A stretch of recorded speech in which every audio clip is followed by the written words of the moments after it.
a lot of the time it's really just what it feels like, not so much about like how much weight is on the bar. Sometimes I guess it can, but it's in that moment, those few seconds.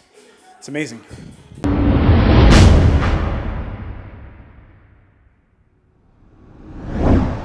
All right, so doing a squat vlog. I haven't squatted in quite some time. I'm wearing my spandex or what are compressions with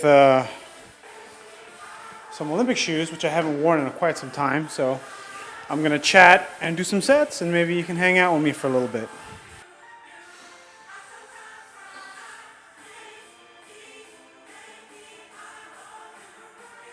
All right, so that didn't feel too bad. Still a little pinching in the hip. Just to give you an idea of kind of the delay of this video, it's September 26th, 2015, so this probably won't be up for at least 4 weeks, probably 6 weeks. But one of the podcasts that we recorded on Think Like a Modern Man show, we talked about squatting and how Nas is scared to squat, and I'm scared too, but you know, it's really the approach, because you're both afraid. We're both afraid, but it's really more about just how you attack it. I showed him a Blaine Sumner article. I'll read you a section of it in a moment, but let me do another set. All right, so the article is called Wisdom for the Young Gorilla, the Squat. This is an article by Blaine Sumner, and there was a section here I showed to Nas that sort of stuck with me and has always stuck with me. And it's a short article, but sometimes, you know, you watch this video, you hear me say things, or you watch someone else say something, or you hear something, or you read something, it just kind of clicks with you. And this section's, for whatever reason, really clicked in my head, and I just sort of, I don't know, I just kind of absorbed it. And it's, if you just Google it, if I can remember, I'll put a link in the description, but it says, it's number 2 here, the quickest way to miss a squat is to have an atom of a doubt in your head. Hitting huge squats takes an incredible amount of confidence. The best way to build confidence is never missing a training squat. Missing a squat or any lift in training puts a ceiling on what you think you're capable of. If you miss a lift, you lose certainty in the ability to hit that weight in a meet. When you smoke training weights, you have no mental barrier on what is possible. The squat is the most dangerous adrenaline-fueled lift because things can go the worst in the squat. Major injuries are more likely to occur in the squat than any other lift, and because of the danger factor, confidence is much more important. If you plant the seed of fear in your head with a certain weight, it's nearly impossible to overcome. So basically what I'm doing is I spent the day with the family. We went to the zoo, came back, ate terrible the whole day. I wanted to have 30 minutes to like do some shoulders or something, but I just felt like squatting. I don't know. You know, I figure I'd give myself maybe 20 more minutes to see what I can work myself up to. No mobility, no stretching, no nothing. Just fucking go for it. I think if you've been following me for a while or seen some of my other videos, one of the reasons why main reason I do powerlifting, why I love it so much, and why I'm pretty sure this is the reason, is that rush of overcoming the chance of failure. So the more weight on the bar, the more adrenaline you got to pump out, the more scary it feels. And then when you make the lift, it's an amazing feeling. A lot of the time, it's really just what it feels like, not so much about like how much weight is on the bar. Sometimes I guess it can, but it's in that moment, those few seconds. It's amazing. So look, I still have them. These are the cap barbell knee sleeves.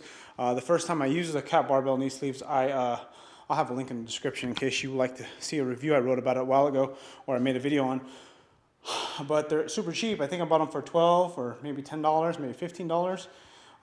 Mark Bell stuff is great, but I mean, this is cheap. I mean, what can I say? I'm just economical about things. I guess if I get more serious, which I'm as serious as I am right now. You know, I love the rush, and this kind of helps you with the rush because it essentially lets you get more weight on the bar. And it's part of competition. If you decide to do Raw Classic, like I do USPLA Raw Classic, or do I do Raw Classic? I do raw or raw classic. So I think raw is the one you get to use knee sleeves. But they just help you out of the hole. You know, they usually add, you know, anywhere from 40 to 100 pounds on your squat. More importantly, they just get that, help you overcome that mind fuck of the weight crushing you. You know, just, you know, you not feel like you're going to get out of the bottom. And then once you squat with knee sleeves for a while, you know, I mean, I was squatting with 365 with knee sleeves for the first time, and it was easy, you know. And then when I took the knee sleeves off, obviously it was so much harder. It's different, but anyways, it doesn't. You don't have the mind fuck from the weight going on your back, because sometimes for a lot of people, that's what the problem is. That psychological fuck. What is that? 255. I mean, for me, like I haven't squatted for about 4 weeks, so I feel my hip a little bit, but hip is snapping. I got hippie, sort of like the symptoms of a hip snapping hip syndrome. Not diagnosed though. I think today I'm going to go up to a heavy pause squat, see my max weight for a pause squat, go up to as heavy as I can for maybe a single or double, and only do, I'll go beltless, and then I'll do a belted. We'll see how it goes. All right, so my elbow is giving me a little bit of issues. I can kind of feel it, so I'm just getting ahead of the problem. Because based on how this feels right now, it feels like if I keep squatting for multiple sets, my elbow will give out, or will be in too much pain before I can get up to any weight that I want to work up to.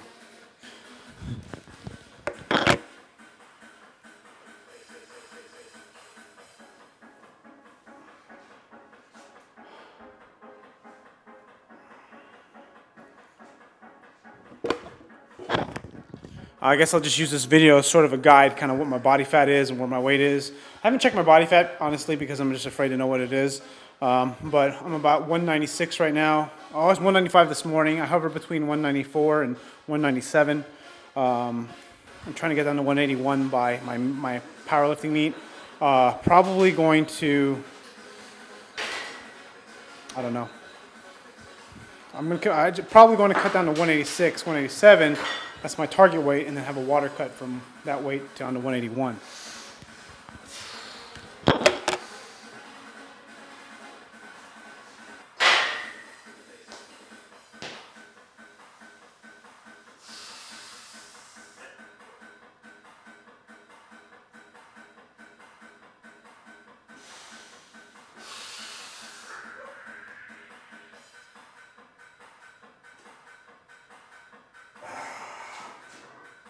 So at this weight, I can feel my core giving out a little bit because you won't really see it from this angle from my squat, but then as I my pause at the bottom, come up, I can feel myself tip forward just a little bit, then correct, back up. So it looks sort of, it doesn't look like this, but it feels like this.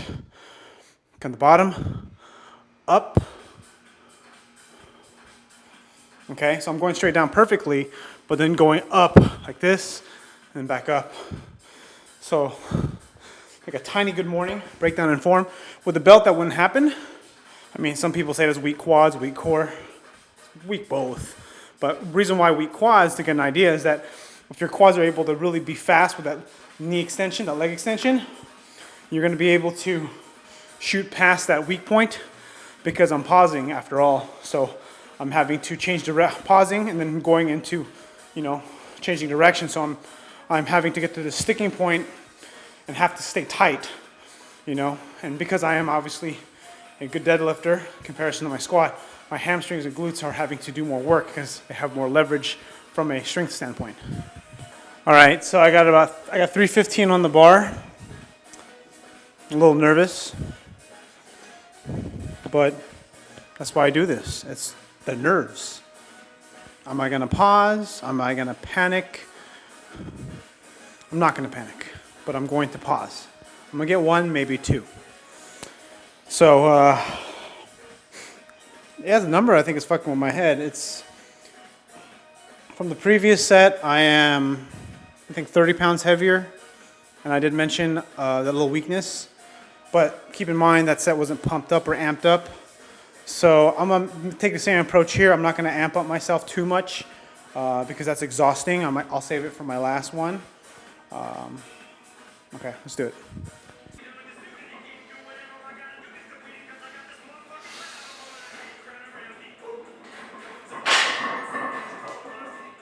I don't know if you saw that, but it didn't feel too heavy, but as I went up, I pitched forward, and because I'm not wearing a shirt and I don't have a center knurling, the bar slipped forward. I was gonna go for a second one, but the bar got out of position, so I wasn't gonna fuck with it. But it felt light, and it felt pretty good. That felt fucking awesome. Pretty stoked. One thing I'll mention is that when I am gonna squat heavy, normally I'll do it at the gym. Like, this is a random squat session. This is not even planned. I just wanted to do this. But I found I always make sure I get a center knurling. You know, I always get a center knurling when I'm squatting, if I'm gonna go for something heavy.